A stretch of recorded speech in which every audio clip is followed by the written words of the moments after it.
na ni Marilyn na makakita o makakilala ng mga mukha na maganda. pangit. Hindi na yan yung Marilyn na pinalaki at minahal natin. Mahirap kalimutan yung 18 taon na pagsasama namin dalawa ni Inay. Eh di dalawin mo siya. Sigurado ako hindi ka matitiis nun. Anong ginagawa mo dito? Gusto ko lang dalawin si Inay. Kinuha mo na nga yung dati kong buhay, di ba? Si Lola, si Mommy, si Daddy, pati si Jerome. Tapos ngayon, pati yung sarili kong nanay. Gusto mo sa'yo na rin. Aba, sumasobra ka na. Nagbago ka na. Gumanda nga ang mukha mo. Sumama naman ang ugali mo. Anong ginawa mo kay Marilyn? Galit ka? Nagumanda si Marilyn? Pinaganda nga niyong itsura niya. Pinapangit niyo naman ang ugali. Ginaya niyo sa mga ugali niyo. Inggit yan kasi ako, napaganda ko yung mukha ko. Eh ikaw, yun na yun. At mamamatay ka ng ganyan ang mukha mo.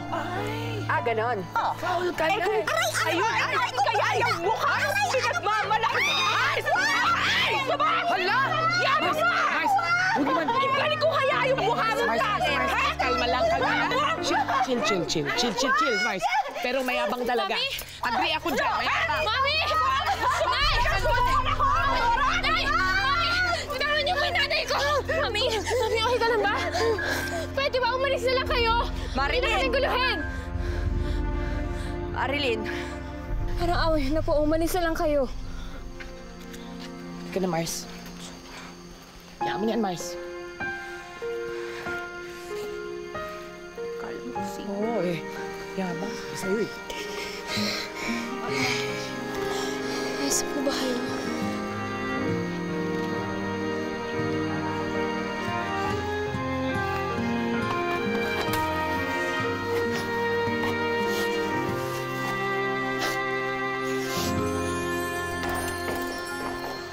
Marilyn.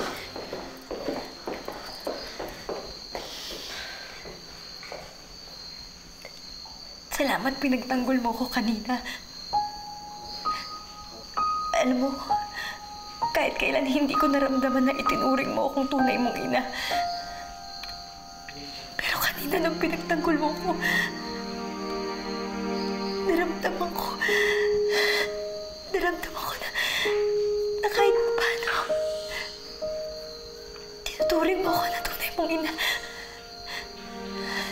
Salamat.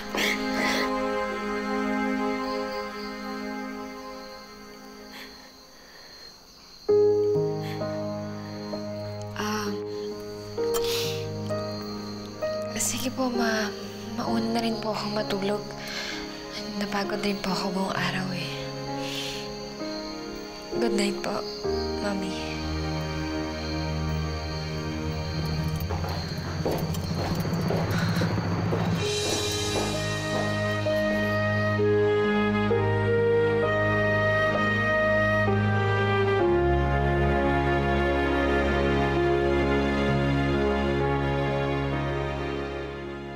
Grabe, Mars! Hindi ako nakatulog kagabi. Hinihintay ko na lang, natatawag ka, na dinampot ka na ng mga pulis.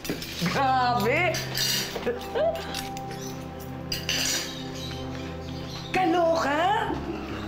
Eh kasi, lumabas yung pagka-war freak mo. Ewan ko ba, Mars? Nandilim yung paningin ko eh. Paano kasi si Giselle kung ano-ano sinasabing hindi totoo?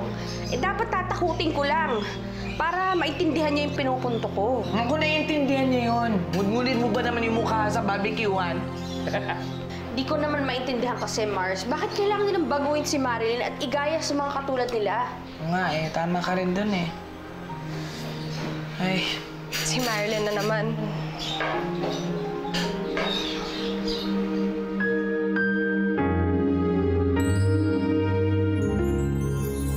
Dapat siguro magsampa na tayo ng kaso laban kay Perlita.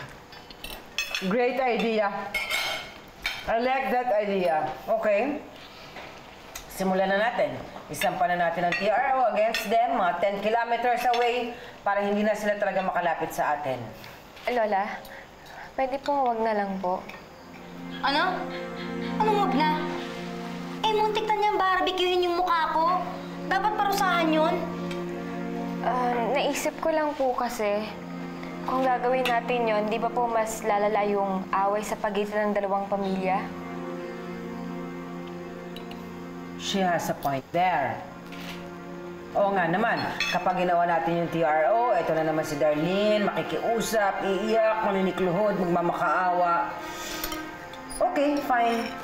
Huwag natin ituloy yung demanda. But you promise me na hindi ka na makikipagkita kay Perlita at kay Darlene. And that includes you, Ziggy.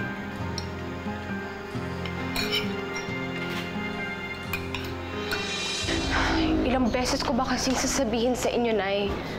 Kalimutan niyo na si Marilyn. Tignan mo nga kung nagkagulo ng dahil sa inyo. Eh, paano kung pinapulis nila kayo? Paano na ako? Darlene, Bakit ba kasi si Marilyn na lang ang lagi ninyong concern? Eh, ano naman ngayon kung nagbago na siya? Ano naman ngayon kung masama na ang ugali niya? Nay naman eh.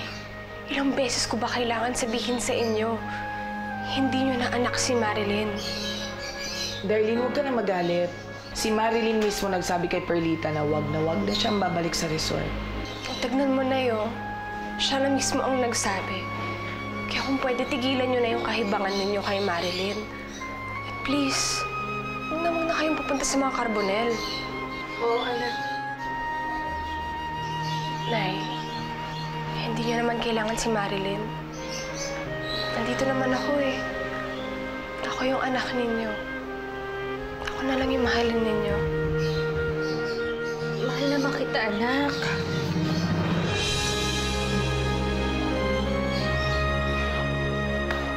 Kain na tayo kaya. Oo. Kung na kumain, Nay. Hindi ka na. Tamis yung manggang yan eh.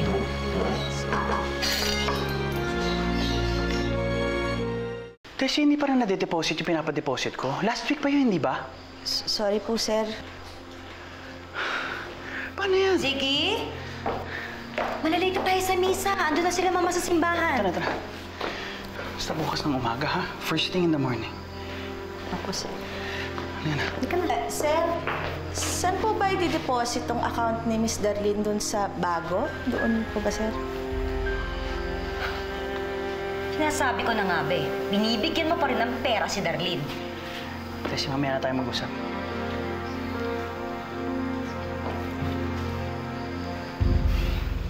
Di ba sinabihan ka ni Mama? Naipangako na kasi kay Darlene, natutulong ako sa kanya sa school. Sayang naman kung hindi niya may tutuloy yung pag-aaral niya. Last na to. Wala akong pakialam. Kaya hindi mo palapit sa atin ang loob ng anak natin. Kaya hanggang ngayon, malayo pa rin si Marilyn sa atin. Kasi hanggang ngayon, si Darlene pa rin ang tinuturing mong anak. Ziggy, si Marilyn ang anak natin. Iparamdam mo yun sa kanya.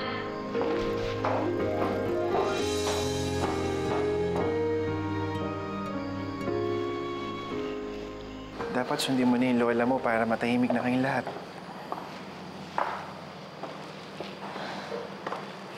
Alam ko, namimiss mo na si Aling Perlita. Pero habang buhay mamamagitan sa inyo si Darlene dahil siya ang tunay na anak ni Aling Perlita. Alam ko naman yun eh. Pero alam mo yun, Harry, nakakalungkot lang kasi isipin na hindi ko na makikita si nanay.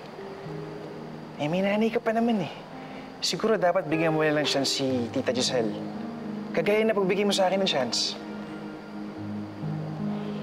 Marami kami nagmamahal sa'yo, Marilyn. You just have to let us. Okay, check lahat ng mga kwarto. Kung malinis, palitan ng mga... Marilyn, Lola, oh, Harry, you're here. Good afternoon po. Magsisimba kami ni Marilyn. You're free or welcome to join us if you want. Would you like to go? Let's go. Come on. Beddings, palitan, pillowcases, everything. Salamat, Jerome, at sinamahan mo ako magsimba. Bigla kasing sumama yung pakiramdam ni Inay. Eh, okay lang yun. At least may kasabay ako eh. Ipinuntahan yung nanay ko rin eh. Dito tayo. Sige.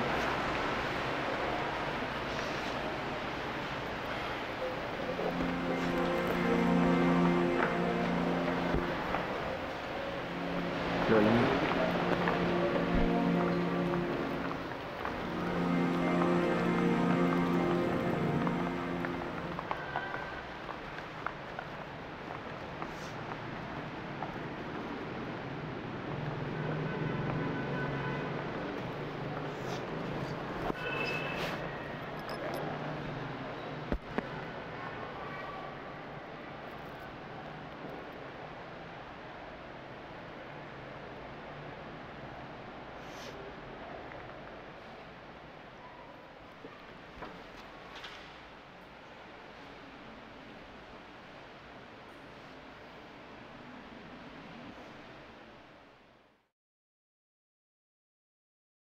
Ang pag-ibig ay matyaga at magandang loob.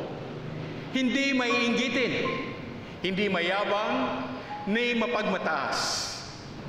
Hindi magaspang ang pag-uugali. Hindi makasarili, hindi magagalitin, hindi siya mapagtanim sa kapwa. Ang pag-ibig ay mapagpatawad.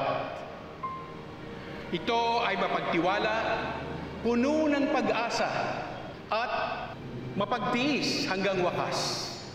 Ganito ang pag-ibig ng Diyos sa ating lahat. At sana, ganito rin ang pag-ibig natin sa ating kapwa. Ilang beses na ba tayong sinaktan ng ating mga minamahal? Dahil, sa totoo lang, kung hindi natin sila minamahal, hindi tayo masasaktan. Yan ang tunay na pag-ibig. Pero ang sinasabi ng Diyos na kailangan nating magpatawad, kailangan nating magtiwala. Bakit? Dahil kung hindi natin yan kayang gawin, hindi tayo magiging tunay na masaya.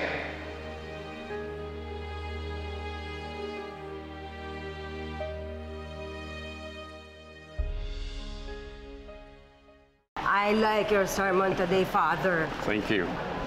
Inspiring. Na-inspire ako, ganadong-ganado ako.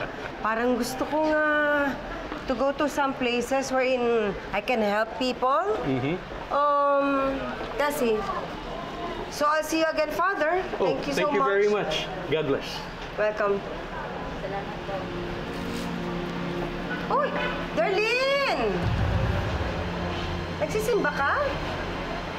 Kasama mo pa ang boyfriend mo. Bagay naman kayo, in fairness.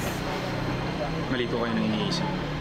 Jerome, hindi mo kailangan magpaliwanag sa kanila. Because they're a bunch of hypocrites. Nagkukunwaring mababait, pero ang sasama ng mga ugali. Nagsalita ang taong busilak ang kalooban. Nagtataka nga ako eh. Nakapasok ka ng simbahan nang hindi ka umusok. At isa ko, hindi ako nagkukunwaring mabait. Kasi hindi mo kaya. Kasi likas ang kasamaan ng ugali mo. Maganda ka pero ang kalooban mo bulok. Darlene, come on. Eh, sino bang mga demonyong nagpalaki sa akin? Darlene, tama shut na. up! Ikaw mo naman yung simbahan. Pati ba, Marilyn? Huwag ka nang magkunwaring mabait ka dahil walang naniniwala sa'yo. Darlene, umalis na. Let's go. Kami ang aalis. Why are you so bitter? All the time I see you're always like that. Let's go. Huwag tayong papatol sa mga taong ganyan. Ako mga ano yan, talunan. Tawag si Emil. Ang aircon, Emil.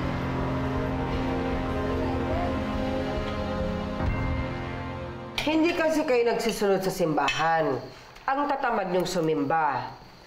Sana tamarin din ang grasya sa inyo. Nasa akin tuloy lahat ng blessing. Pagkatapos nakikiambon kayo. Sana sumama kayo. At nakita niyo si Darlene. Ang yabang. Akala mo may pinagmamalaki. Ano yung ganda niya?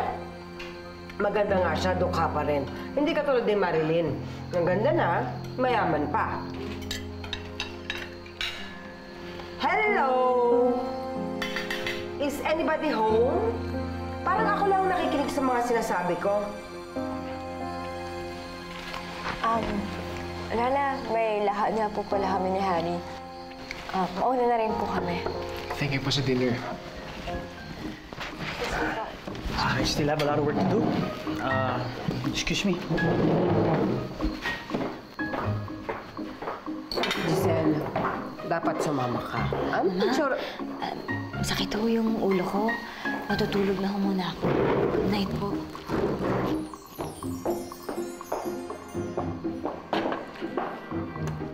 Tessie! Anong dessert? Chocolate surprise po. Surprise. Hello! Sigurado ka ba gusto mo manood ng movie? Ikaw? Pwede naman bukas na lang. Ikaw bahala. Marilyn, may problema ba tayo?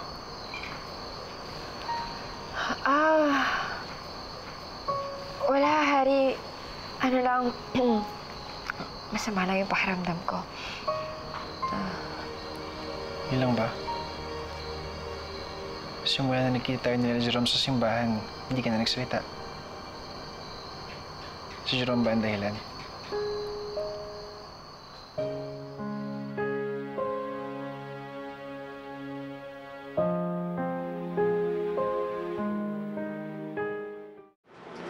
Tanggap ko na eh.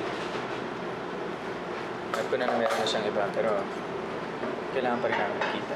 Sir Jerome, napakalit lang ng bayan natin. Imposibleng hindi kayo magkita. Pero, alam niyo, nung nakita ko si Marilyn, ewan ko, nakita ko sa mga mata niya na mahal pa rin niya ako. Ayan ka na naman eh. Tigilan mo na kasi, may boyfriend na yung tao. Alam ko naman yun, Lloyd. Wala na akong balak guluhin pa sila. Pero kahit pa paano, ramdam ko pa rin na mahal ako ni Marilyn. Kaya yun yung masakit. Mahal ko siya. Mahal niya ako. Pero hindi na kami pwede. Eh, yun nga, alam hindi mo. na uso yun. Ikaw kanina ka pa ah. Kami nag-uusap dito. Ikaw na, sige na. Kunin mo yung upuan ko, mag-meet kayo. May gusto ko pa ba sabihin? Wala. Ali, ako na. Ako na maglilinis niyan. Sige, hindi, umupo ka na. Nahihiya naman ako sa'yo. Tutulungan tayo dito ah. Oh, may masasabi ka pa? Okay na ako, sir. So, type mo ba si... O ginusto mo naman. Siyempre, ikaw talaga maglilinis na ito. Ito kanina pa. Pero si Jerome ang dahilan, di ba? Kung ba't ka nagkakaganyan?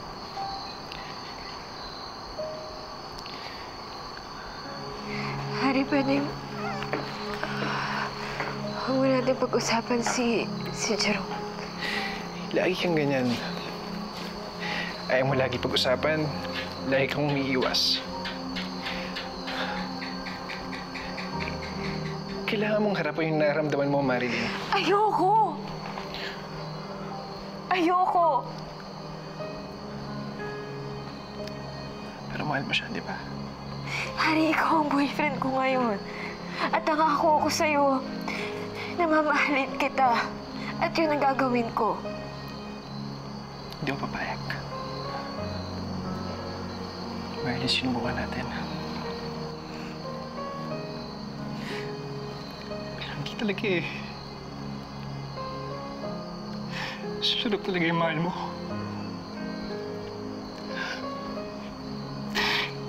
Hindi ako magiging masaya. Kung alam kong iba yung mahal mo. Akala ko kaya ko. Akala ko sapat na yung pagmamahal ko sa ating dalawa, pero hindi pala.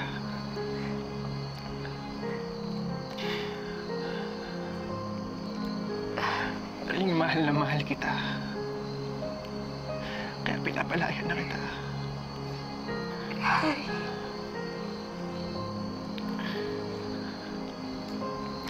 Pinapalaya na kita. Gusto ko gawin mo yung makakapagpasaya sa'yo. Hari. Hari, huwag mo na magawin sa akin to. Makakuha sa akin. Makakuha sa akin. Hindi ko kaya. Hari. Kayong dalawa yung Jerome para sa isa't isa. Huwag mong labanan yung nararamdaman mo.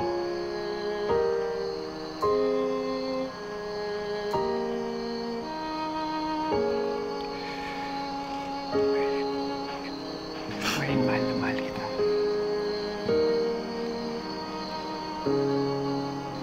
Paalam.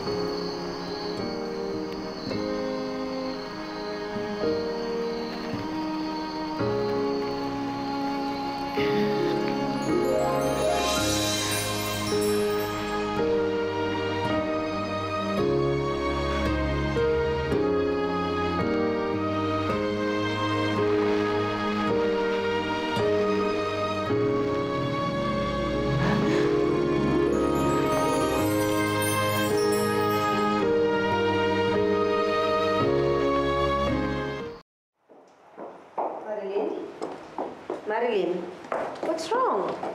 Ano nangyayari? Oh. Ba't na yung tsura mo? Minanakit ba sa'yo? Ha? Wala na po si Hari. Patay na? Marilyn? Oh, You mean, break na kayo?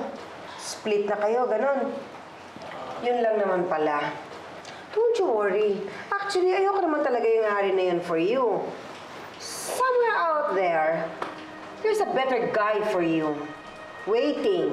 Kung gusto mo, tawagan ko si Congressman Borja. You know his son, Anthony? He likes you a lot. Mama, hindi naman siguro yun ang gusto ni Marilyn ngayon. Okay ka lang ba? Ha? Of course, she's okay. Makinig ka sa akin, Marilyn. To get over with someone is to go out or to be with somebody else. Go out! I'm sure maraming gustong pumalit sa posisyon ni Harry. You are so beautiful. Maraming magkakandara pang lalaki dyan. What happened to your nose? Parang hindi tumapingi. Ang sama ng pagkakahiga mo kagabi, no? Pa-check up tayo, paalay niyan. Mama! Ano ka ba naman? Walang mali sa ilong ni Marilyn. At saka kailangan ba talaga ngayon natin pag-usapan, pagpapa-align? Nang ganyan siya? Mami, Lola, gusto ko lang po sana mapag-isa muna ngayon. Alright. Sige, Giselle. Maybe she needs to be alone and cry. Go ahead, Dia. And cry. Just take care of your eye. Baka yun naman ang tumabingi.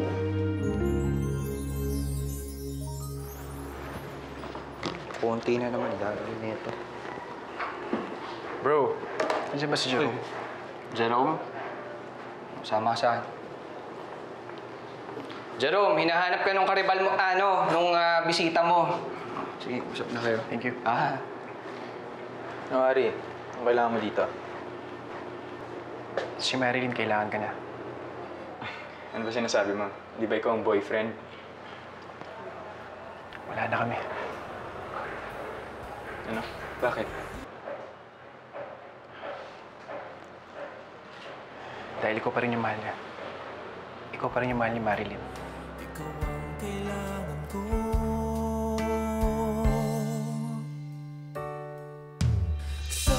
Alam kong ikaw pa rin yung Marilyn na kababata ako.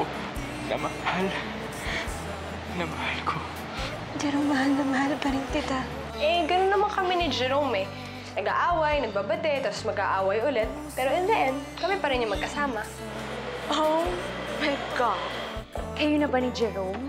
May gusto po sana akong sabihin sa inyo. May boyfriend na po ako. Ha? Si Jerome po yung boyfriend ko. Bakit ako? Bakit ako? Bakit ka-boyfriend? Bakit si Jerome? Why? Ewan ko! Bakit? Ziggy! Pero nag-aalala lang ako, Marilyn. Nag-aalala ako kung anong pwede nilang gawin para paghiwalayin tayong dalawa.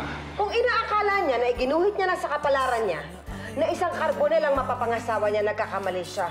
Ano ang kailangan kong gawin? I'll do anything! I'll do anything! Huwag lang mangyari ito. At iwanan kang nag-iisa, puso ko'y walang kasama.